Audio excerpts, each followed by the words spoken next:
Hello, I'm Nate, aka B-Tier Mutineer, and today as part of my B-Tier guides for Dragon Age Origins, I'm going to take you through an updated guide for Morrigan. I'm making this update because Morrigan's build was the second ever I uploaded on the channel, so together with Alistair's, it wasn't yet structured as well as my later builds. December also marks the anniversary of my channel, 1 year since I began, so I'm also remaking my oldest builds as a sort of celebration. Morrigan's build will be somewhat similar to the original because a lot of what I said there in terms of spells was quite good, but I do have some new things to add. Since I made my in-depth guide to the mage class, I found that there are a few extra useful spells to highlight for all mages. Before we get into it, I want to mention a few mods I highly recommend you use. Dane's Fixes is the most important one because it resolves a lot of bugs that have to do with combat, abilities, and other mechanics in the game. In Morrigan's case, there are only a few spells that benefit from bug fixes, but in general, Dane's Fixes resolves a lot more bugs in terms of combat and item properties. If you're using it, then I also recommend more detailed tooltips because it will show you the damage numbers and other details for all the abilities. The other mod I recommend is the Respecification mod because you may want to respecialize your Warden or your companions. For Morrigan, I highly recommend removing her Shapeshifter specialization, or at the very least, respecializing her to get rid of the points she has spent in that tree. I've discussed Dane's Fixes in my Essential Mods for DAO video, but you'll find links to the mods I mentioned down in the description. Finally, keep in mind that all of the stats and details I mention are for the PC version of the game, and things might not be exactly the same for the console versions, especially when I mention mana or stamina regeneration, or the details of various abilities, since I use Dane's Fixes and it's possible they have been adjusted by that mod. With that out of the way, let's get into Morrigan's build. This will be a mostly damage and crowd control focused mage build, although it will also include healing and utility spells because I consider those to be essential for any build. You could of course use this build on a different mage, not just Morrigan, however I am building this based on Morrigan's starting spells and her unique robes. Speaking of, let's discuss Morrigan's initial stats. When you recruit her, Morrigan has 2 ranks in combat training and 2 ranks in herbalism.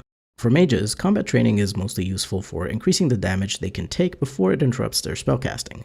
However, the second rank of combat training is extra useful because it grants a plus 0.5 bonus to their combat mana regeneration. Mana regeneration is extremely useful on mages, both because it allows them to cast spells more often without having to chug lyrium potions, and because it lets them sustain certain powerful spells which have a mana regen penalty associated with them. Herbalism is great, but personally I mostly only use the first rank of it to craft the cheapest health poultices and lyrium potions. I don't like to use any exploits for infinite money, and so I consider that permanent boosts to your stats from great gear are more important than purchasing expensive ingredients for higher tier consumables. But of course your mileage may vary, and you may want to use Morrigan's herbalism skill at a higher tier. Morrigan's starting abilities are a mixed bag. She has some great spells from the primal tree, but some not so great ones from entropy, and she also has the Shapeshifter specialization. While Shapeshifter is great in terms of flavor and lore, its abilities are mostly useless in-game unless you specifically try to make a Shapeshifter build, and even then they're not great. From the Shapeshifter tree, she starts out with Spider Shape and possibly Bear Shape if you manage to be level 8 somehow when you recruit her. These spells do exactly what you expect them to do. They turn the caster into that particular animal form. You don't have access to any spells in that form, and you only have a few basic abilities. It's just much better to have an actual tank in your party instead of attempting to tank with the Shapeshifter's bear form. Mages are much more useful when they can cast spells, so any time spent in animal form is a disadvantage. I highly recommend you respecialize Morrigan to get rid of the specialization and the wasted spell point, but if you can't or don't want to, then just ignore the Shapeshifter spells entirely. From the primal tree, Morrigan has Winter's Grasp, Lightning if she's level 6, and Frost Weapons if she's level 7. From the Spirit tree, Mind Blast, and from the Entropy tree, Vulnerability Hex, Disorient, Drain Life, and finally Horror if she's level 7. Winter's Grasp deals cold damage to a target and has a chance to freeze it. It's one of my favorite spells due to the fact that it can freeze enemies and thus make it possible to shatter them. Even without shattering, it's a cheap spell that does a good amount of damage and can CC enemies. Frost Weapons is a weapon enchantment that enhances the damage of all melee weapons in your party, your dog and shield included, with extra cold damage. It's not as useful as flaming weapons because most enemies aren't weak to cold and undead are resistant to it, but it's great to unlock it in order to be able to get Cone of Cold later on. Lightning fires a bolt of electricity at the target, dealing electricity damage. It's great since very few enemies are resistant to lightning, and it's also cheap with a low cooldown, but it's not as amazing as other spells since no enemy type is weak to electricity damage. I wouldn't necessarily pick it up for Morrigan if you respecialize her. Mind Blast stuns enemies in an area around the caster. This is a great spell to use when you're dealing with a large group of enemies clustered together, or if you have enemies attacking your mage in melee and you want to run away. This spell clears all threat except for distance-based threat, but if you want your mage to get rid of attacking enemies, use Mind Blast to stun them and then run away to keep them from aggroing on you again when they shake off the stun. Vulnerability Hex inflicts penalties to a target's elemental resistances as well as mental resistance. It's particularly good to cast this to try to make enemies vulnerable to various elements so that you can do more damage to them. If your mage has a large amount of spell power, you can reach the cap of minus 100% resistance, which means the elemental damage you do to an enemy is doubled. If enemies possess true immunity to an element, you can't bypass that with this penalty, but since they will be made vulnerable to all other elements, you can find something to target them with. Disorient inflicts a penalty of -5 to the target's attack and defense scores. This spell can't be resisted, but it has a very small effect, so it's not good, especially from the mid-game onwards. If you specialize Morrigan, don't bother unlocking this one. Horror forces a target to cower in fear, unable to move unless it passes a mental resistance check. Targets already asleep when this spell is cast can't resist its effect and take massive spirit damage through the Nightmare spell combo if you cast Horror and Sleep together on a target. Keep in mind that all sorts of demons and undead, as well as various bosses, are completely immune to sleep effects, so this really mostly works on humanoid, darkspawn, and some animal enemies. The best time to cast a spell is when an enemy is attacking your mage in melee to make them cower in fear and have time to run away. But I wouldn't go out of my way to unlock this because it has a super short range and it also requires Disorient, which is useless. Drain Life deals spirit damage to a target and heals the caster for the same amount. You can cause the improved Drain spell combo by casting Vulnerability Hex and then Drain Life on a target, causing the spell to do extra damage and thus also heal the caster for more HP. It's one of my favorite spells because it's cheap, it gives the caster a way to heal, and it does spirit damage, which is a good damage type to have. Morrigan's starting gear is decent, but I do recommend replacing the staff as soon as you can. The magic staff grants +1 magic, and its basic attacks deal physical damage. It's just not very good. Morrigan's robes are restricted to her, have a unique appearance, and grant +2 magic and +10% cold damage. Personally, I like Morrigan's unique robe appearance, so the only other ones I recommend for her are the Morrigan-restricted Robes of Possession, which you can obtain during her personal quest. Finally, Wildstone Clasp is her unique amulet, which grants +1 willpower and +10 mental resistance. The willpower bonus means a measly +5 mana, and the mental resistance doesn't matter at all. However, even though it's not a great amulet, there are not that many good options for mages, so you could keep it for the rest of the game if you wanted to. In terms of attributes, I always recommend the same thing for the majority of mages. Put 2 points into magic and 1 point into willpower whenever you level up. Magic increases your spell power stat, and thus the potency of your spells, as well as the healing effectiveness of healing poultices on your character. Magic is also needed to equip higher tier mage staves and unlock higher tier spells. Willpower's main purpose is to increase your mana or stamina pool. It increases a mage's mana by 5 points for every point spent. It's not the most amazing attribute, which is why I only recommend putting 1 point in it per level up. However, slowly but surely, these points into willpower will increase your mana pool to a good base amount. I also recommend looking for gear that has bonuses to magic, spell power, and willpower, but we'll discuss those later in the gear section. Moving on to recommended skills. You have a few different choices here depending on how you want to play the game. If you don't like to micromanage your party and prefer to set up your party members' tactics so that they can act on their own in combat, then the skill I recommend you put points into is Combat Tactics. The first 3 ranks will each give Morrigan 1 extra tactic slot, and the 4th rank grants 2 tactic slots. For mages specifically, getting these extra slots is extremely useful because mages have far more active and sustained abilities to use compared to the other classes, which have more passives as part of their kit. If you're fine with micromanaging your party, then I recommend you max out the combat training skill, just to ensure that Morrigan isn't bothered by the occasional attack thrown her way and that she can cast her spells without interruption. If you want to be able to craft higher tier consumables such as greater health poultices or lyrium potions or swift salves and other defensive or utility consumables, then you can max out Morrigan's herbalism skill. Keep in mind that you will only have a few recipes unlocked by default as part of herbalism, so you have to purchase recipes for the consumables you want to craft from various merchants who have them available. I highly recommend checking the Dragon Age wiki to see where you can find the recipes for the potions you want to craft. I'll include the link in the description. Finally, if you have nothing better to do with your skill points, you can put them into the survival skill, which grants a small amount of nature resistance for each rank, as well as allowing you to see enemies on the map and be better able to make a plan of attack for a more difficult encounter. One thing to keep in mind for combat tactics, herbalism, and survival is that in order to max them out, you will need a base score of 16 cunning. so you will have to invest a few points into the cunning attribute when you get to a level at which point you want to unlock the 3rd or 4th rank of these skills. Now let's talk about the most important aspect of the build, the abilities. In order to keep Morrigan's build fairly consistent with her starting abilities from a flavor perspective, I'll mainly recommend spells from the Primal and Entropy trees with a bit of Spirit. There are 2 exceptions we make, Arcane Bolt from the Arcane tree and Heal from the Creation tree. Keep in mind that the amount of spells you'll be able to unlock until the end of the game entirely depends on how many times you level up, aka how many side quests you complete and how many enemies you kill. From the Arcane tree, I recommend unlocking Arcane Bolt. It's a very cheap spell with a low cooldown, long range, and which deals spirit damage. The damage increases nicely with your mage's spell power, so this spell will continue to be useful throughout the entire game. It will deal even more damage if you can make enemies vulnerable to spirit by using Vulnerability Hex or Affliction Hex. From the Primal tree, I recommend unlocking Flame Blast, Flaming Weapons, optionally Fireball, Cone of Cold, and optionally Blizzard. Flame Blast damages enemies in a cone in front of you with fire damage. It's a strong spell, and fire damage is great to have versus Darkspawn and Undead. The best damaging cone spell, due to so many enemies being weak to fire. I recommend unlocking it early, sometime after you've unlocked Heal.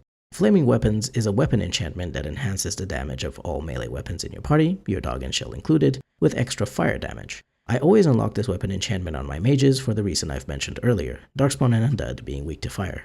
Fireball is mostly what you'd expect, a large AoE damaging spell that deals fire damage to all creatures in the area. It also has a chance to knock targets down. Very useful if you can either cast it where none of your allies are affected or where one of your tanks is, as long as that tank is immune to knockdown and wouldn't be bothered much by the fire damage. I'm including it as an optional unlock because while it's good, you may just want to use Flame Blast instead, and use other spells to disable enemies. The best fights to use Fireball are ones where you're fighting large groups of enemies, especially Darkspawn and Undead, and you can cast it over them before any of your allies run into the area. Cone of Cold damages enemies in a cone in front of you with cold damage, and has a chance to freeze them. This spell is extremely useful if you have a large amount of melee enemies you need to CC, such as the werewolves during Nature of the Beast. While the cold damage is not as good as fire, the freeze effect is very powerful and can enable shattering.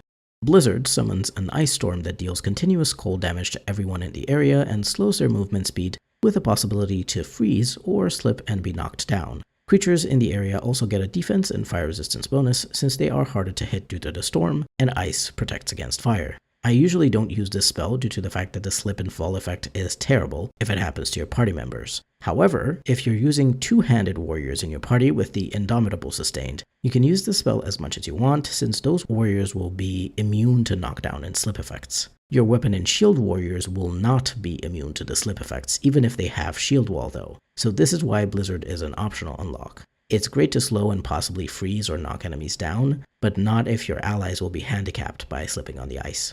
From the Spirit Tree, I recommend unlocking one spell, Force Field. Force Field turns a target completely immune to damage for the duration, but also immobilizes them. Friendly fire is possible, and it's actually great to cast this on your allies when they are being affected by a nasty enemy ability, such as the Curse of Mortality spell, an Ogre's Grab, the Overwhelm ability, or being tossed around by a dragon. You can also dispel Crushing Prison from an ally with Force Field, although this creates the Shockwave spell combo which damages and knocks down nearby targets, so you may not want to do this if many party members are nearby. I also use this spell offensively sometimes, mainly against a powerful enemy spellcaster to stop them in their tracks for a while, especially if they also have minions you need to take care of.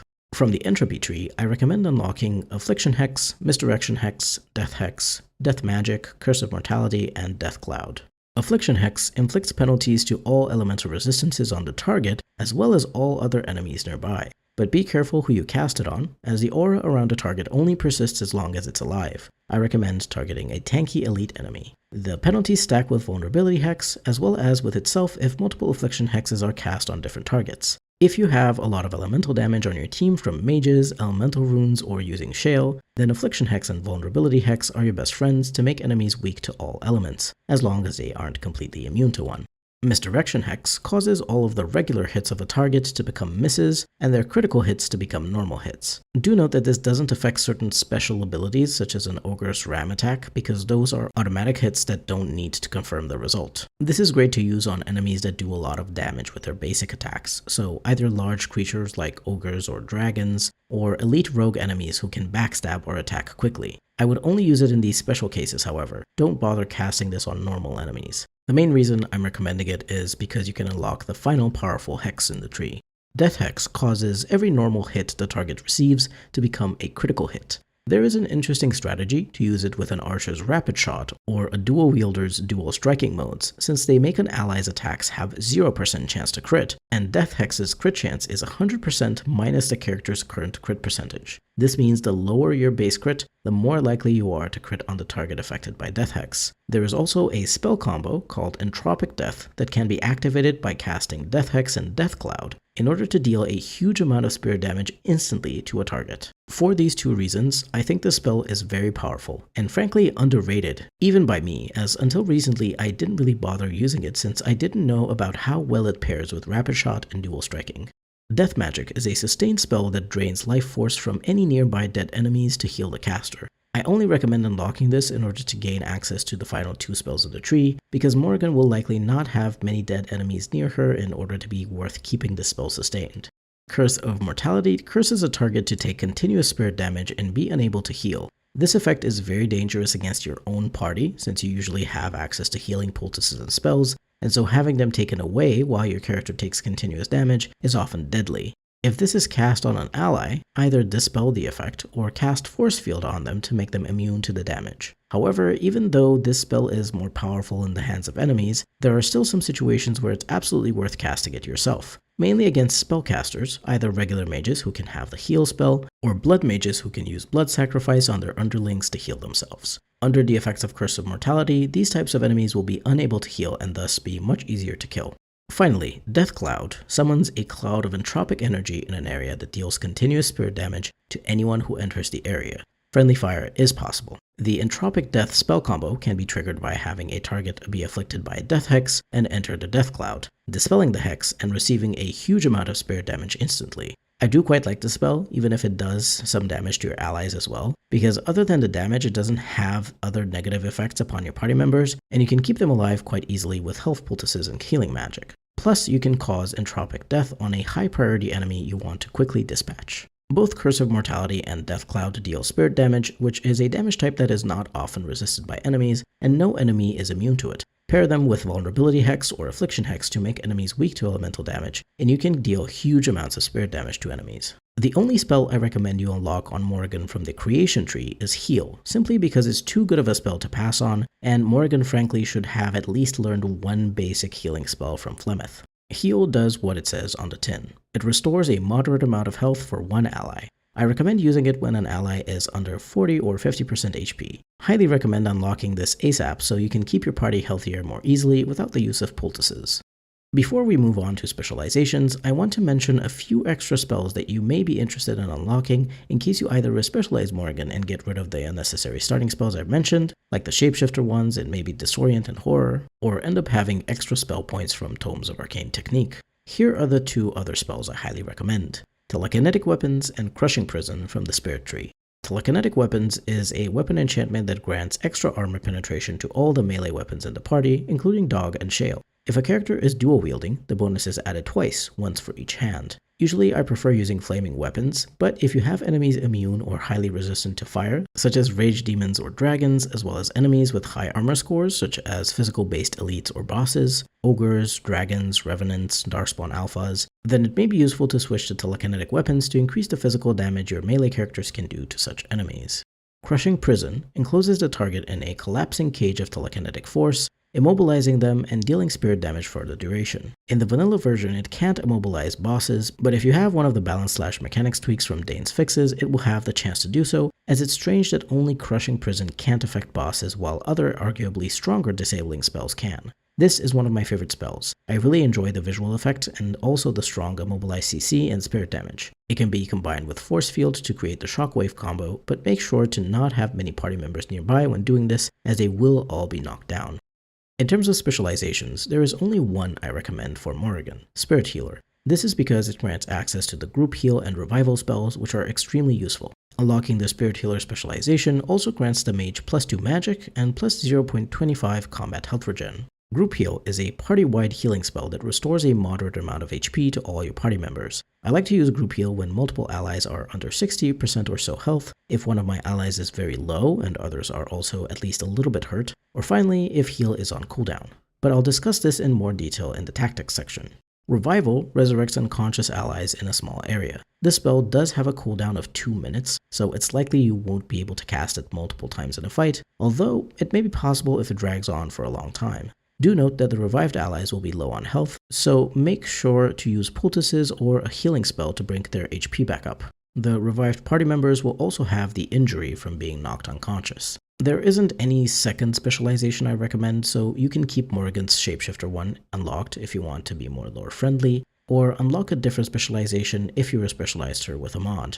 Shapeshifter grants +2 Constitution and +1 Armor, not very useful for a mage who wants to stay at range. The Blood Mage stats are great, +2 Constitution and +2 Spell Power, though I don't think Morrigan would specialize in Blood Magic, even if the thing she does at the end of the game may be considered a form of Blood Magic. To me it seems she would only use it in extremely special circumstances, but it's obviously up to you. I never unlock Blood Magic for the stats because I don't like min-maxing in games, as you may already know if you've been watching my videos for a while.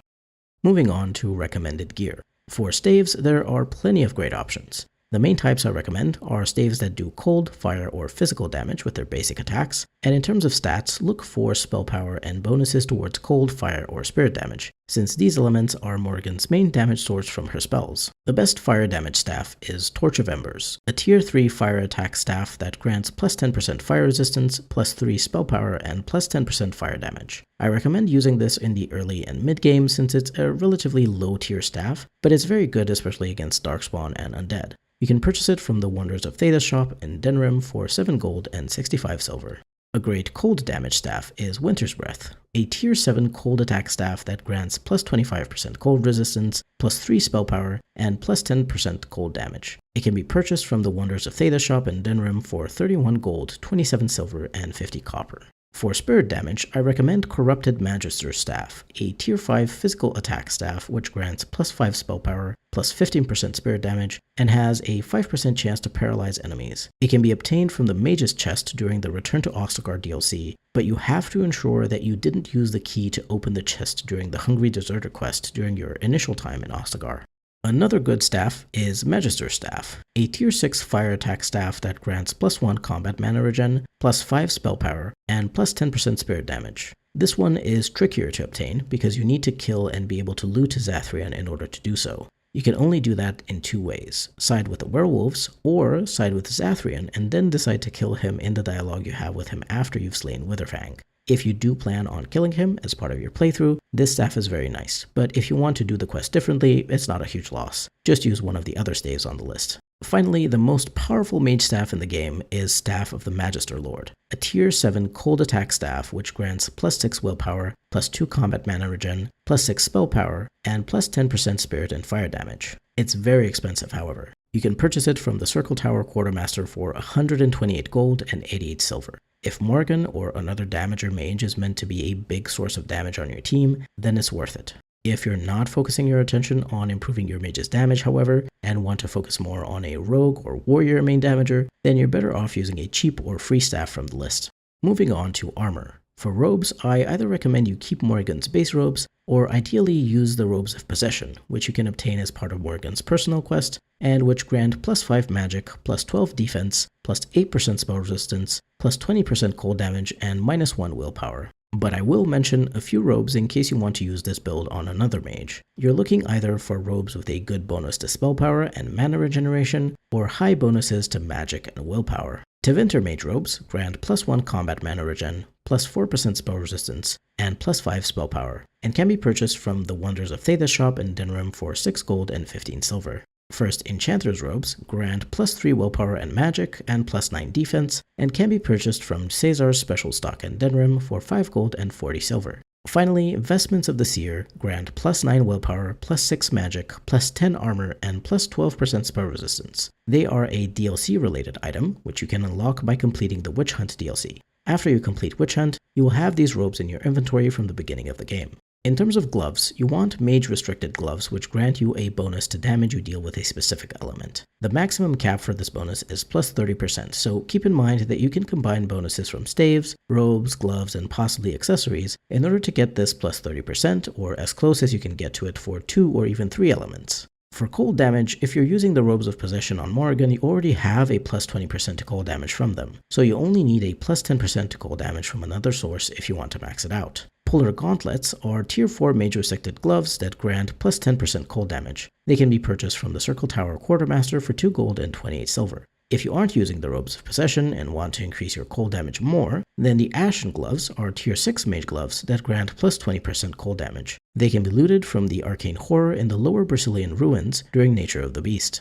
For fire damage, Pocketed Searing Gloves are tier 4 and grant plus 10% fire damage and can be purchased from the Circle Tower Quartermaster for 1 gold and 8 silver. Cinderfell Gauntlets are tier 6 and grant plus 20% fire damage and can be looted from Uldred at the end of Broken Circle. For spirit damage, Spirit Hands are tier 4 and grant plus 10% spirit damage and can be purchased from Bodan in the party camp for 2 gold and 85 silver. Black Hand Gauntlets are tier 6 and grant plus 20% spirit damage and can be looted from a Maleficar in the East Brazilian Forest as part of the side quest Thy Brother's Killer. The elements you prioritize are up to you based on which spells you consider to be the most useful for damaging enemies. Fire is my first recommendation because Darkspawn and Undead are weak to it, and they are the most numerous enemy types throughout the game. Spirit is also good due to most enemies lacking spirit resistance. Cold is more useful for the freezing effect of the ice spells, so you don't necessarily have to get the plus 30% cap for cold. In my opinion, Morrigan's Robes of Possession are just fine with their 20%.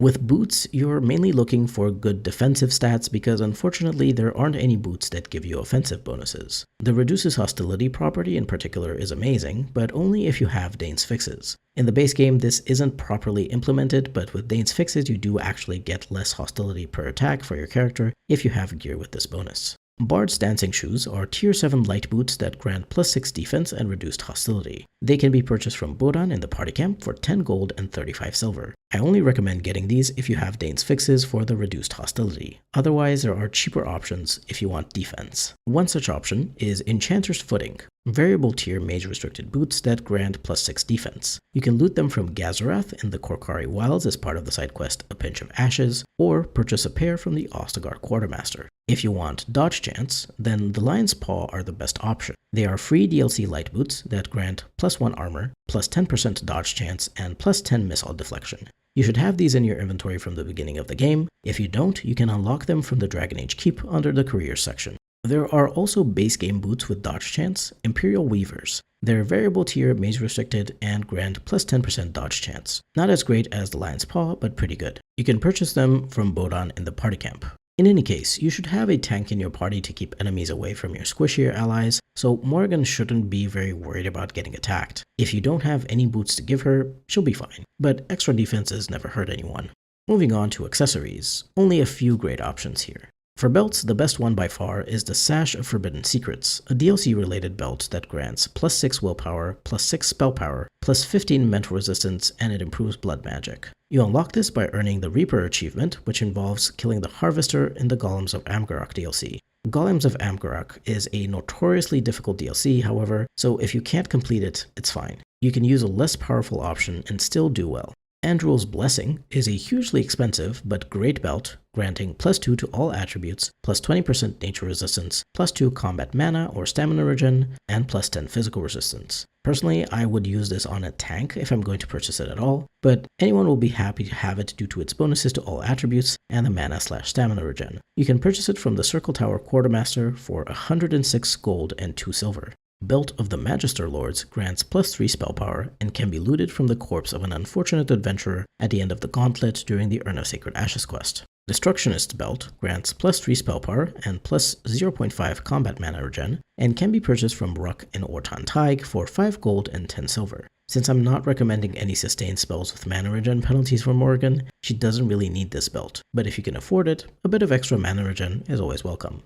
In terms of amulets, as I mentioned when I discussed Morrigan's starting gear, there are unfortunately not many great options for mages. You could keep Morrigan's Wildstone Clasp if you wanted to, but I will mention a few better options. The best one is Amulet of the War Mage, which grants a 5% bonus to all elemental damage. With this build, you mainly care about fire, cold, and spirit, but there's no other amulet that grants more than a 5% bonus anyway, so this one at least grants 5% to all three. It's a free DLC item you should have in your inventory from the beginning of the game. If you don't have it, you can unlock it in the Dragon Age Keep under the career section.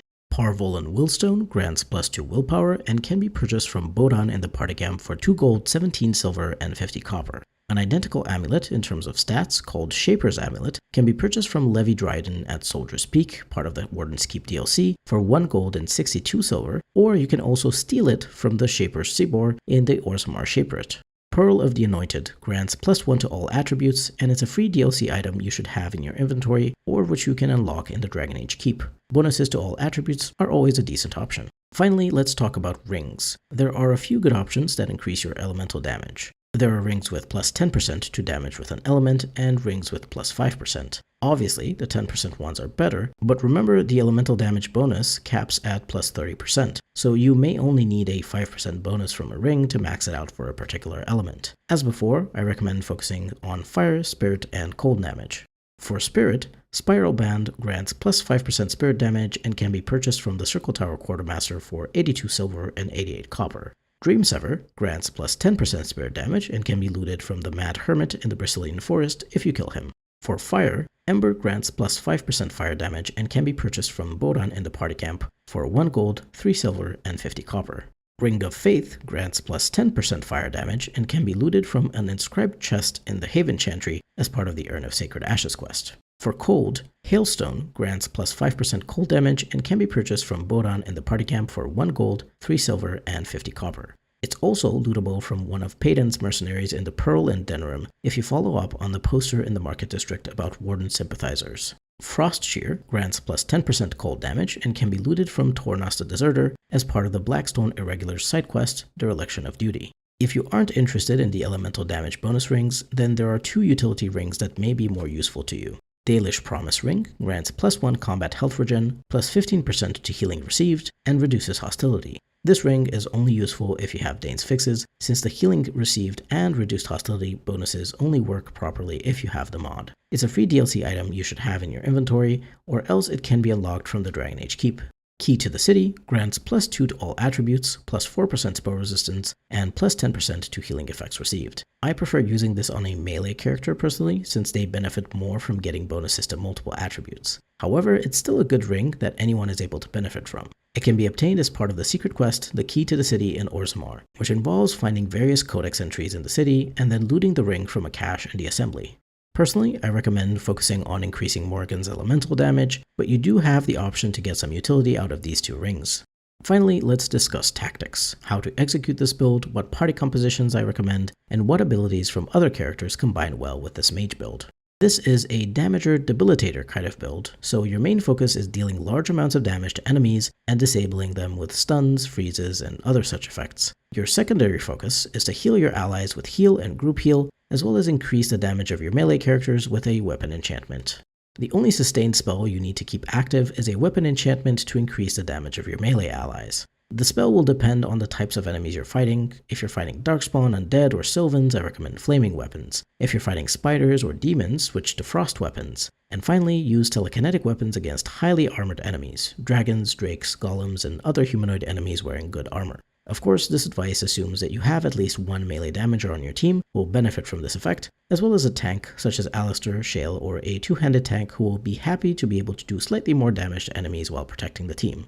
Arcane Bolt is a great source of damage at long range you should be using very often, because it's cheap and has a low cooldown. Set it up in your tactics as enemy, any, use Arcane Bolt. It will serve you extremely well throughout the entire game, but do be sure to set this tactic lower in the list than the more important ones, such as healing your allies and disabling enemies, since you want those to take priority. Drain Life is great to use when Morrigan is under 90 or 80% HP, since it will heal her up as well as deal a decent amount of spirit damage to an enemy. Set this up as self, health, under 90 or 80%, use Drain Life. Flame Blast is one of your most powerful damaging spells, especially against enemies who are weak to fire. So don't be afraid to walk up a little and use this damaging cone spell on a group of clustered enemies, then back away to continue the fight. I can't really recommend setting this or Cone of Cold up in your mage's tactics, because your mage won't be able to cast this in such a way to avoid hitting allies, so use it manually when you see an opportunity. Use freezing spells like Winter's Grasp or Cone of Cold on dangerous enemies you want to quickly get rid of, such as spellcasters,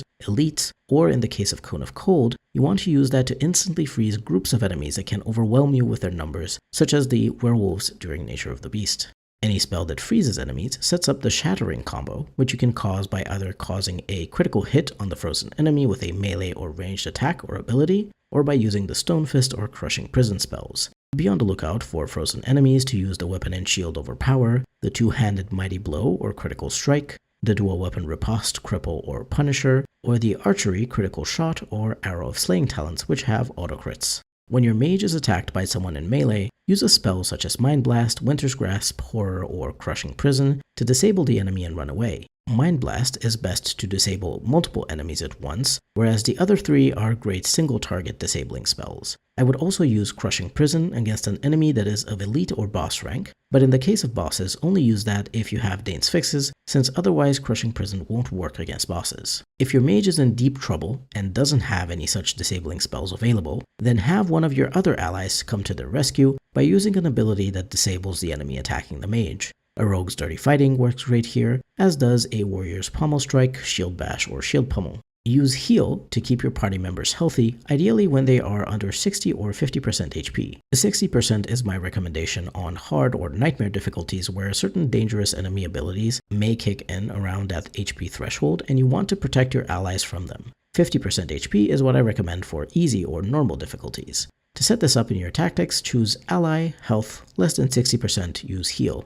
Use Group Heal, either when one of your allies is at 30% or lower HP, since that usually means other party members will be below full HP too and thus benefit from it, or you could also use it manually whenever you see that multiple allies are in need of healing, or one ally is very low and can't use a health poultice on their own due to being disabled by an enemy ability, and your regular heal spell is on cooldown. To set this up in your tactics, I recommend choosing Ally, Health, less than 30%, use Group Heal. If one of your allies falls unconscious, use Revival on them and then immediately heal them up, either with a spell, or make them use a health poultice since they will be at a fairly low amount of HP when revived. Focus enemy spellcasters immediately, because if you leave them to their own devices, they can absolutely wreck your party. Cast any powerful ranged disabling spell you have on enemy mages. Winter's Grasp or Crushing Prison are great. If these are on cooldown and no one else can quickly disable the mage, you may want to cast Force Field on them to immobilize them for a while, even if it makes them immune to damage. This way you'll have time to deal with other enemies while they're in the force field, and once the effect fades, you should have your other damaging and disabling spells off cooldown. If you want to deal a lot of damage to enemies in an area, use an area of effect spell such as Death Cloud, Fireball, or Blizzard. Death Cloud in particular is great due to its continuous spirit damage, and you can also combo it by casting Death Hex on one target in the area who will get the Entropic Death effect, taking a huge amount of spirit damage. In order to increase the potency of your damaging spells and in general your party's elemental damage against enemies, use Vulnerability Hex and Affliction Hex. Vulnerability Hex should be used against high priority enemies you want to kill quickly, such as spellcasters or problematic rogues. Affliction Hex, on the other hand, should be used on tankier enemies, ideally elites or bosses, who have higher armor scores so that you can weaken the squishier enemies near them. Misdirection Hex can be used against an elite or boss type enemy with physical attacks to make their attacks very unlikely to hit your allies. I wouldn't generally use this against ogres since they have various attacks that auto-hit since they don't check an attack roll, but other physical elites or bosses such as drakes, dragons, revenants, darkspawn alphas, and various humanoids are great to target with this hex. The Death Hex can also be used on its own without Death Cloud in order to make an enemy receive critical strikes from your allies' attacks. This combines super well with the Dual Wielder's Dual Striking mode and the Archer's Rapid Shot. I would absolutely activate these modes if you have such party members, and then target a dangerous elite or boss enemy you want to kill quickly with crits. In terms of party composition, I always recommend having a melee tank in your party who can keep enemies away from your squishier allies. This could be Alistair, Shale, or even a two-handed warrior such as Sten with a tank build. Other than that, Morrigan will be a damage dealer with this build, so I recommend having a second damage dealer that focuses on physical damage, a warrior or a rogue. You can have a dual wielder rogue like Zevran, an archer like Liliana, or any melee warrior with a damager build. Although for warriors, keep in mind that even with a more damage-oriented build, weapon and shield characters can't do as much damage as the other types. But if you're interested in a damager weapon and shield warrior, I made a Berserker Reaver guide. Mages are extremely useful both for damage and utility, so you could absolutely have a second mage in your party, especially one that focuses more on party or ally buffs such as haste, heroic offense, defense and aura, healing, and debuffing or disabling enemies. In terms of melee versus ranged characters, I recommend having either 2 melee and 2 ranged, or 1 melee and 3 ranged. There are 2 big reasons why I don't recommend having 3 or more melee characters in your party. The first one is that they are likely to get stuck repositioning or moving towards enemies in a tight space such as a corridor or doorway, and the second one is that they are disadvantaged in a fight against a group of ranged characters, because while your melee fighters slowly run towards the ranged enemies, those enemies will be able to damage them with arrows or spells. In conclusion, this Morrigan build turns her into an elemental damager focusing on fire, cold, and spirit damage, while still providing lots of utility to the party, with healing, weapon enchantments, and spells that disable enemies or debuff their resistances. I really like using a build like this or very similar in most of my playthroughs. Sometimes I focus more on the primal tree and take less entropy spells, and you could absolutely do that too, if for example you're not interested in Death Cloud and the Entropic Death combo. The primal spells have always been my favorites, because there's something so satisfying about these basic elements. Winter's Grasp and Stone Fist are my absolute favorite spells, very satisfying to cast them, especially in combination to shatter an enemy. How do you like to build Morrigan, and what are your favorite mage spells? Let me know down below. If you're looking forward to more videos about Dragon Age and other games I like, do remember to subscribe, and leave a like and comment while you're at it too. They really help. A special thank you to my members, who help keep this channel running. I'd really appreciate it if you'd consider joining the channel as a member to support me and unlock perks like early access to videos. This has been B Tier Mutineer. Thank you very much for watching, and I'll see you next time.